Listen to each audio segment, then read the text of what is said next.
Então vamos lá, agora a gente vai criar aqui um servidorzinho básico, tá? Só para mostrar como é que funciona a API Socket, tá? Dos sistemas Unix, tá? Então nada mais é do que uma API que a gente usa aí para poder conectar um processo, né, um programa com outro. E esse programa que a gente vai conectar pode estar no mesmo computador ou num outro computador aí pela rede ou pela internet, né? A gente usa essa API Socket aí. Então para começar, ó, eu vou colocar aqui os cabeçalhos para fazer esse servidor, né? Eu preciso desses cabeçalhos para poder acessar as funções que tem lá dentro, ok? E aí, ó, os cabeçalhos são syssocket, né? Já é um cabeçalho que vem aí com a API do Linux, né? E esse net innet aqui, ele vai ter algumas constantes, né? E algumas outras funções. Então, ó, vou começar aqui com a função servidor, ela não tem retorno nenhum por enquanto, né? E aí, ó, para a gente poder criar uma conexão entre dois processos, né? No caso aqui a gente vai fazer pela internet, a gente precisa usar 4 funções básicas, né? Que são as funções socket, bind, listen e accept, ok? Então a primeira função que eu vou usar aqui, ó, socket, o que ela faz? Ela cria um arquivo especial do tipo socket, ok? Ela tem lá alguns parâmetros e aí, ó, ela volta um número inteiro, né, que é o descritor do arquivo, tá? E ela recebe os parâmetros domínio, tipo e protocolo, é tudo inteiro aqui, tá?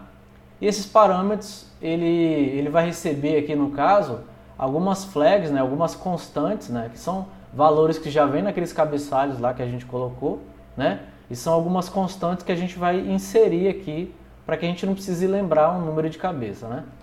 Então o domínio lá, o primeiro parâmetro, ele pode ter 3 parâmetros, né? O primeiro deles é o AF Unix, que é quando eu preciso fazer uma conexão local, ok?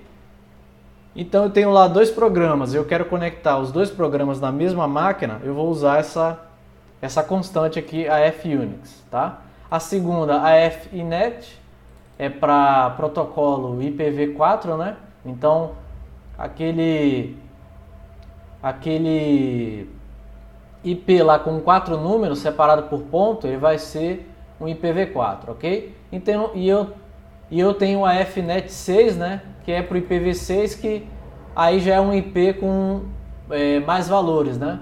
A gente está mudando a internet está mudando, né? Do IPv4 para IPv6 para poder abarcar mais máquinas, né? Então é só uma questão de versionamento mesmo. A maioria da internet ainda funciona com IPv4. E aí o parâmetro tipo, ó, eu vou ter ali 2 tipos, né, basicamente, o sockstream, que é para TCP, e o sockdgram, que é para UDP, ok? Então o TCP, a maioria das conexões, né, pela internet vai usar TCP, né, que é aquela conexão mais segura, né? No caso ela é mais, como é que eu posso dizer? Ela tem uns passos a mais, umas etapas a mais que o sistema vai fazer para poder garantir que a conexão vai chegar lá no lugar onde ela deve chegar, ok? Então o TCP lá, por exemplo, é a base da internet, né? Qualquer site que você visita, você está usando o TCP.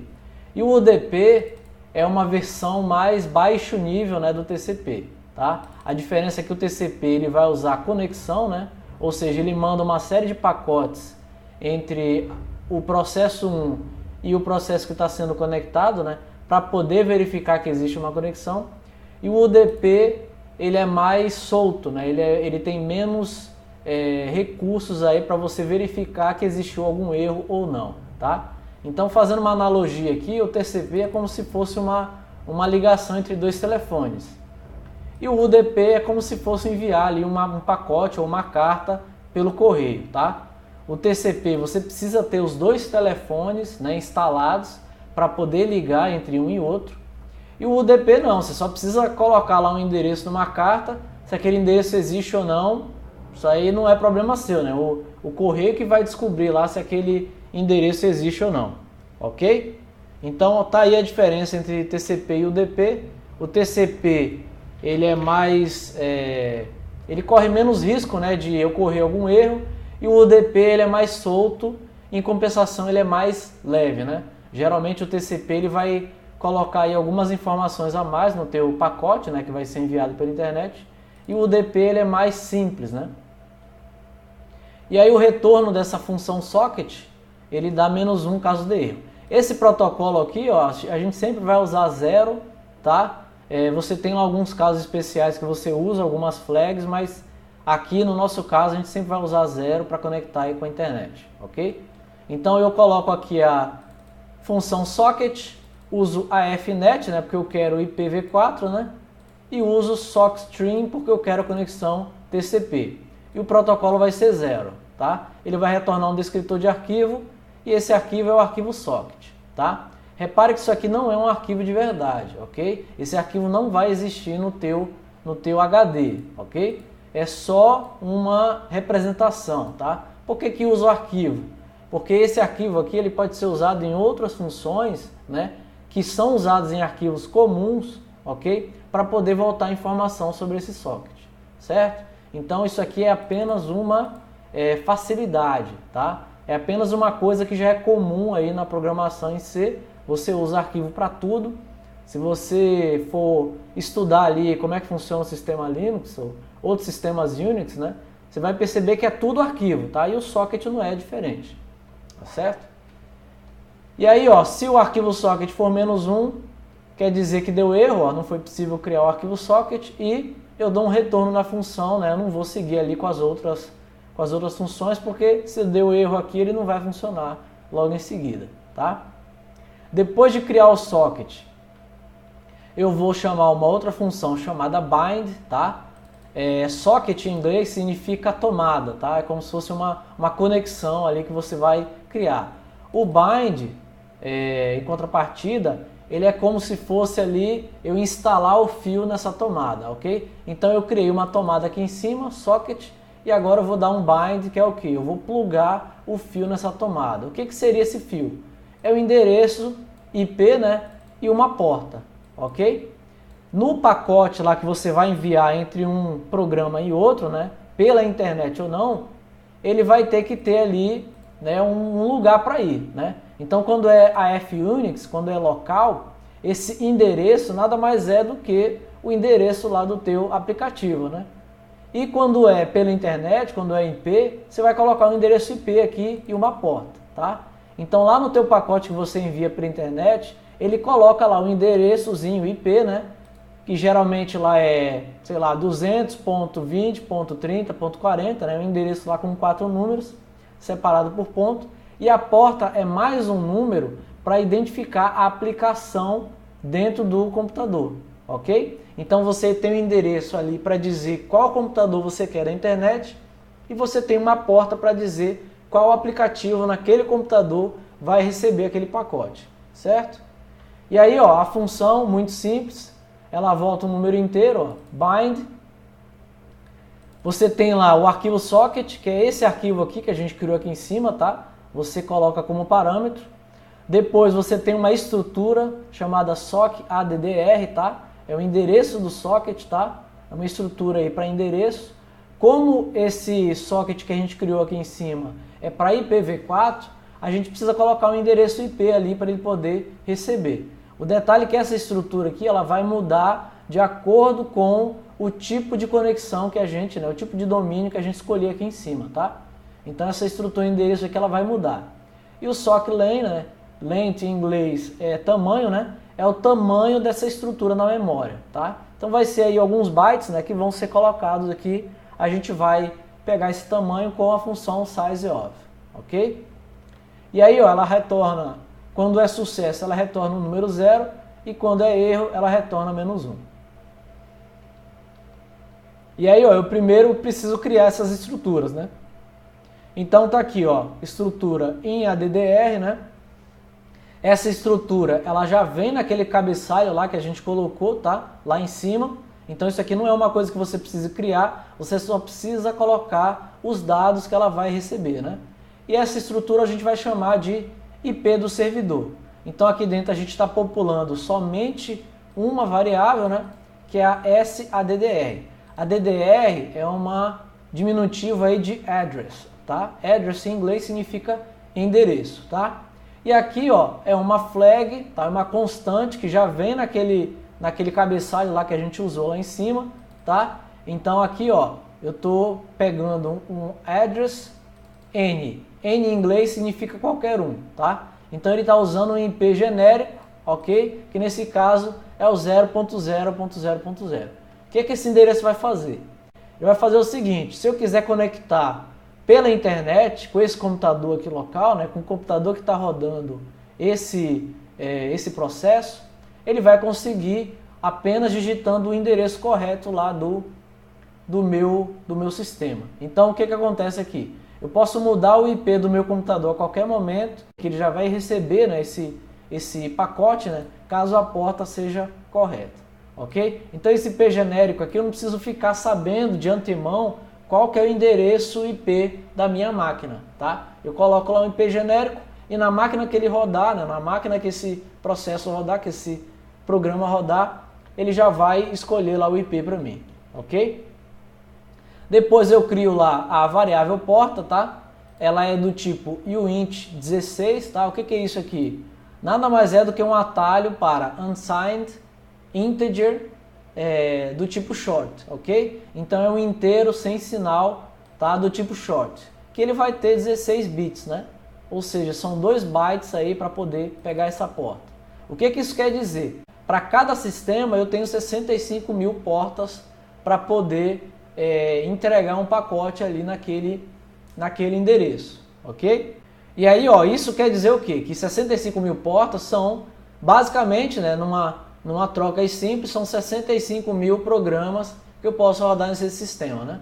E aí eu preciso passar essa função aqui, H2NS, o que ele vai fazer? Ele vai converter o número 8000 para o Network Byte Order, tá? Então esse Byte Order aqui, ó, para não ter confusão, isso aqui deixa o teu programa, como é que eu posso dizer, uma portabilidade maior, ok? Então você coloca esse programa aqui em diversos sistemas, ele já vai converter para o tipo certo, né, de ordenamento de bytes ali, né, para cada sistema, tá? Então é bom passar essa função aqui para que ele consiga alterar o valor, né, para o ordenamento certo de bytes, ok? Então nada mais é do que um número, né, esse número vai ser dividido em bytes, e esse ordenamento vai ser feito pelo H2NS.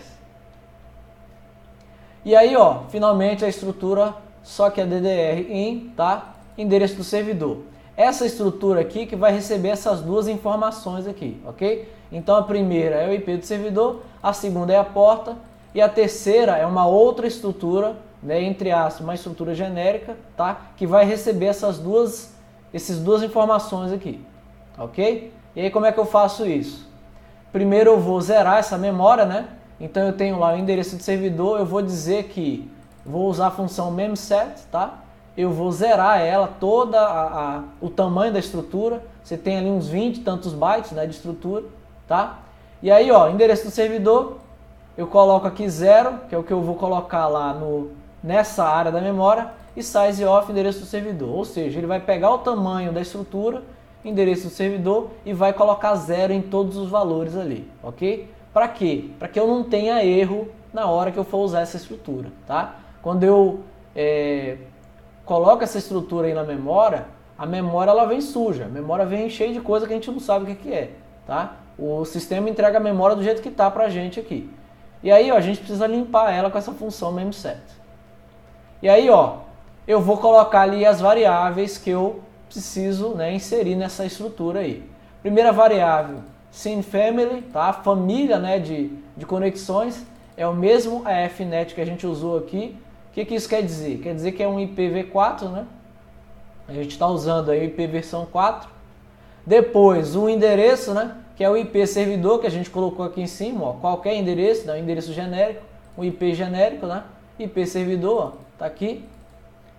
E por último, a porta, né, que esse servidor vai poder receber conexões, né? Sem port, tá aí o valor porta, tá aqui em cima. Eu poderia colocar esses valores direto aqui? Poderia, mas dessa forma fica mais organizado. Então a gente criou o socket aqui em cima, né?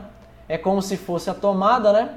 O bind, eu vou instalar essa tomada no meu sistema, né? Eu vou dizer, olha, esse programa tem um socket e ele vai se conectar da maneira tal, né? Eles dividiram isso aqui em várias funções para poder ficar simples de programar, né? Então você tem várias funções para poder alterar diversos aspectos da tua conexão. Agora a gente vai realmente chamar a função bind, ó. E aí, ó, eu tenho aqui o arquivo socket, eu tenho a estrutura do endereço e eu tenho o tamanho da estrutura do endereço com o size of. Repare que aqui eu estou dando um cast, tá? Socket ADDR, um ponteiro, tá? Para o endereço do servidor. Por quê? Aqui, ó, é um socket ADDR in. São duas estruturas diferentes, tá? Por que isso acontece? Porque essa função bind aqui, ela vai ser usada independente do tipo de domínio que você utilizar, ok? E aí, ó, ele precisa de uma estrutura comum para poder usar aqui, tá? Então ele precisa de uma estrutura comum para os 3 tipos lá de domínio que você precisar, ok? E aí, ó, eu tenho que dar um cache aqui nessa estrutura para que o compilador não reclame, né? E aí ele volta um número que a gente vai verificar ali se deu erro ou não. E aí, ó, se o plug for -1, ele vai dizer que não foi possível conectar o endereço porta e vai retornar a minha função servidor, tá? Agora, em terceiro lugar, ó, vamos chamar a próxima função, que é a função listen. Listen em inglês significa escutar, tá? E ele permite que um socket TCP aceite conexões de outros sockets, né? Que pode ser interno ou externo, ou seja, esse programa pode estar rodando na mesma máquina, né? O programa cliente, ou numa outra máquina pela internet, ok? E aí, ó, a função listen é muito simples, eu só envio ali o descritor do arquivo socket, tá? E tem uma outra variável aqui, backlog, o que ela vai fazer? Ela é o número de conexões pendentes, tá? Então, quando você recebe uma conexão desse jeito que está aqui, você só pode atender uma conexão por vez, ok? E aí, ó, quando você atende uma conexão por vez, o teu sistema ele vai ficar esperando, né? Se caso chegue uma conexão no meio lá que você estiver atendendo outra conexão, ele vai ficar esperando, tá? Ele vai ter uma lista de espera ali para poder atender as conexões que chegaram quando você estava atendendo outra conexão. E aí esse backlog é o número de conexões dessa fila de espera que você vai aceitar ali de conexões pendentes, ok? E aí ele retorna, quando dá sucesso ele retorna 0 e quando dá erro ele retorna -1. E aí a função listen, eu vou receber na variável escuta, né? E aí lá arquivo socket e eu vou ter 1024 conexões pendentes, só um número, você pode colocar um número que você quiser aí, desde que você atenda o limite de arquivos abertos do teu sistema, tá? E aí, ó, caso a escuta seja -1, dá um falha ao criar o servidor, né? E ele retorna a função servidor. E agora, por último, ó, a gente vai usar a função accept, tá? Ele vai aceitar conexões em um servidor. Então, o que a gente fez aqui até agora? Uma analogia, né? A gente está usando a FNet, né? Com o TCP, eu usei a analogia do telefone.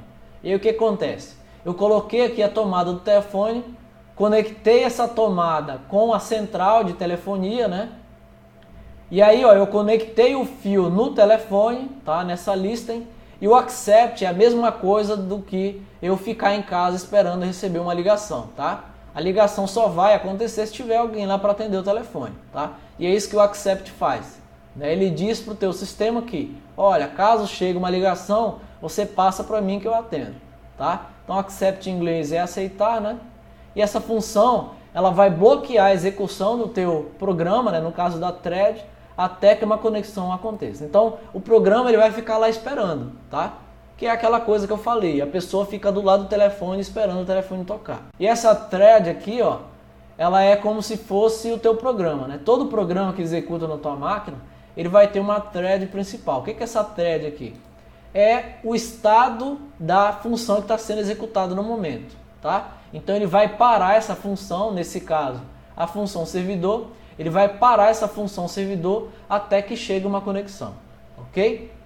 E aí, ó, a função accept é muito simples, recebo lá o arquivo socket, o descritor, que eu usei em todas as funções.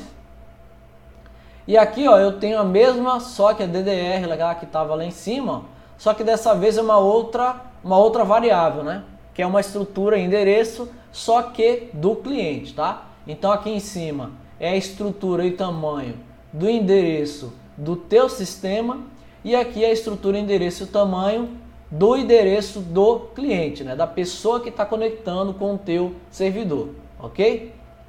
E aí, ó, ele vai retornar, quando der sucesso, ele vai retornar um outro descritor de arquivo, tá? Que dessa vez é a conexão com o cliente. Então, repare que são dois arquivos aí, tá? É um arquivo socket, ele tá lá só para representar mesmo, né? Só para ser usado nas outras funções. E esse arquivo aqui que a gente vai receber com a função accept é o arquivo real que a gente vai usar para ler e escrever, né, dados nessa conexão. O que significa ler e escrever?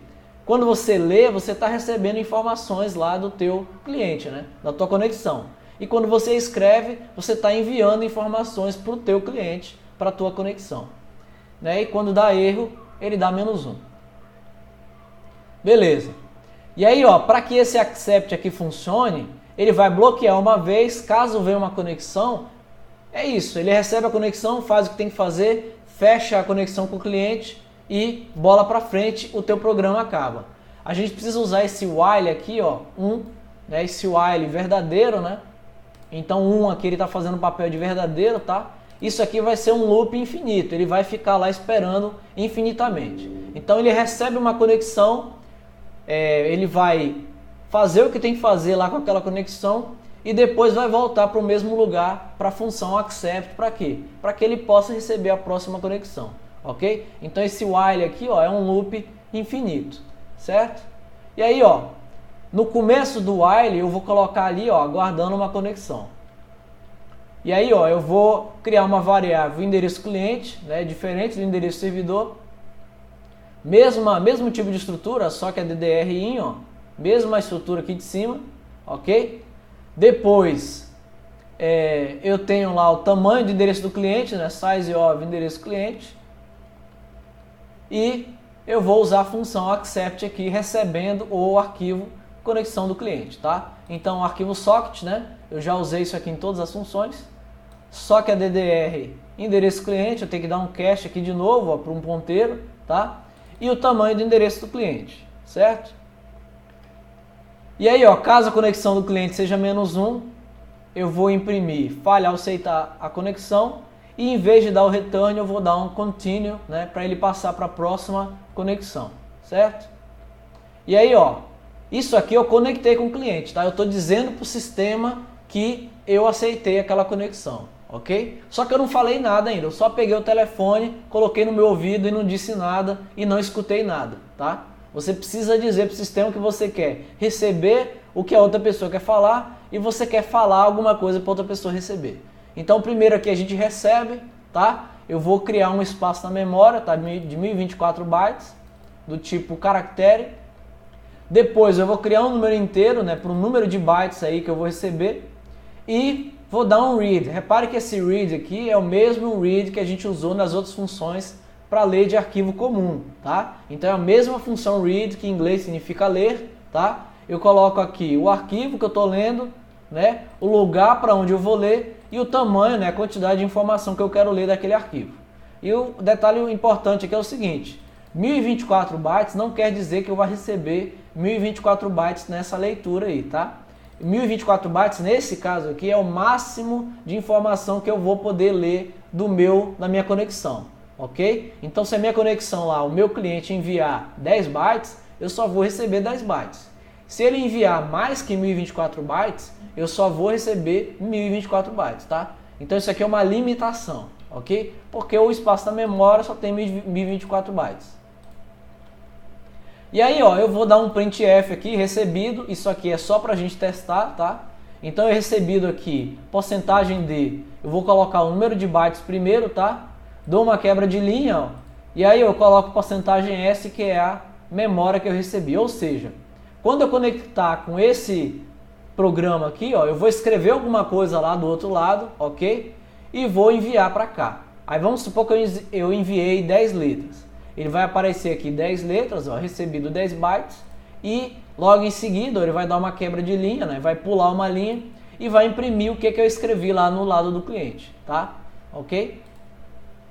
E aí, ó, depois de receber, eu posso também escrever alguma coisa para o meu cliente, né? Eu posso enviar alguma coisa. Então eu criei aqui um caractere mensagem, né? Só aqui uma mensagem, olá cliente, tá? E aí, ó, enviado, ó, esse enviado aqui vai receber o número de bytes que eu enviei e vou usar a mesma função que eu uso para escrever no arquivo comum, que é a função write, né? Write em inglês significa escrever. Conexão cliente é o nome do arquivo, né? A conexão com o cliente, né? Repare que isso aqui não é um arquivo comum, tá? Essa conexão aqui não é um arquivo de verdade que existe lá no teu HD, é só uma facilidade, né, que o sistema põe pra gente aí. A mensagem é o que eu vou escrever para o meu cliente e strlen, ó, ele vai dizer qual que é o tamanho da mensagem, ou seja, ele vai contar quantas letras tem aqui, né, quantos bytes tem nessa mensagem, até chegar no caractere nulo. Ok? Então esse é para isso que serve strlen. Então str que vem de string, né, e len é length, né, que é a largura da minha mensagem. E aí, ó, depois de enviar, printf, ó, enviada, mesma coisa lá, ó, porcentagem de, número decimal pro número de bytes enviados. Ó. Então, quando eu enviar essa mensagem, ele vai dizer enviado, sei lá, 40 e tantos bytes, e vai aparecer aqui, ok? Então, depois de enviar, o que eu tenho que fazer? Eu tenho que fechar a conexão, né? Não vou deixar aquele monte de conexão aberta, porque o meu programa ele tem um limite da quantidade de arquivos abertos, ok? Como eu falei anteriormente. Cada conexão é um arquivo diferente, então eu preciso fechar essa conexão para poder receber novas conexões, né? Mesmo que tenha lá espaço, né? Aquelas conexões vão sendo acumuladas ao longo do tempo. Uso de novo a função close, ó, é a mesma função que eu uso lá com os outros arquivos comuns e coloco aqui o nome do arquivo conexão cliente, beleza? E aí, ó, eu dou um printf, um monte de jogo da velha aqui, ó, só para separar uma conexão da outra lá no meu terminal. Isso aqui não serve para nada, é só texto, ok? E aí, ó, eu vou chamar a função servidor, tá aqui, ó. E aí vamos executar esse arquivo aqui, né? Vamos compilar e executar. Então, aqui agora vai ser um pouco diferente. Eu tenho aqui dois terminais, num dele eu vou compilar o meu servidor, ó, mesma coisa, gcc, tabela C, tabela, ó, e logo em seguida eu vou executar aqui. E no outro terminal eu vou conectar com esse servidor que está aqui, tá? Então quando eu executar isso aqui, ele vai aparecer lá a informação dizendo que o meu servidor está funcionando, ele está aguardando uma conexão, ó. Vou dar um Enter, ó, aguardando a próxima conexão. E ele fica aqui até o infinito. Enquanto o computador estiver ligado, ele vai ficar aguardando a próxima conexão aí, tá? Se eu quiser sair aguardando a próxima conexão, eu dou um Ctrl C, tá? Para poder parar a execução do meu servidor. E aqui, ó, para eu poder conectar com aquele servidor lá na outra janela, eu vou usar um negócio chamado de telnet, tá? Repare que nem sempre o telnet vai estar instalado na tua máquina Linux lá, ok? Então você precisa às vezes instalar o telnet lá, porque às vezes não vem de fábrica. E aí, ó, o endereço que eu quero é o localhost, tá? É o hospedeiro local, né? A tradução disso aqui, hospedeiro local. É a mesma coisa que colocar 127.0.0.1 e a porta 8000 é a mesma porta que eu usei bem aqui, ó, porta 8000, ok? Então eu tenho lá um servidor aguardando. E aqui eu tenho um telnet para conectar com esse servidor. Vou conectar.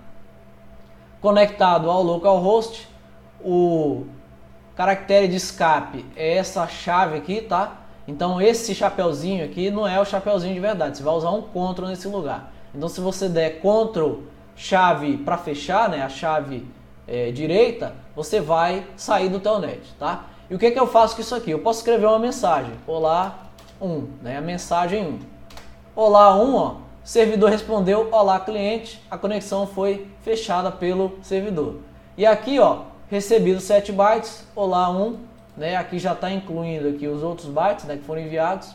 E o servidor enviou de volta 24 bytes. Se você contar isso aqui, ó, vai ter 24 bytes mais os caracteres que não estão aparecendo aqui. E aqui, ó, aquele jogo da velha no final para poder separar uma conexão da outra, aguardando a próxima conexão.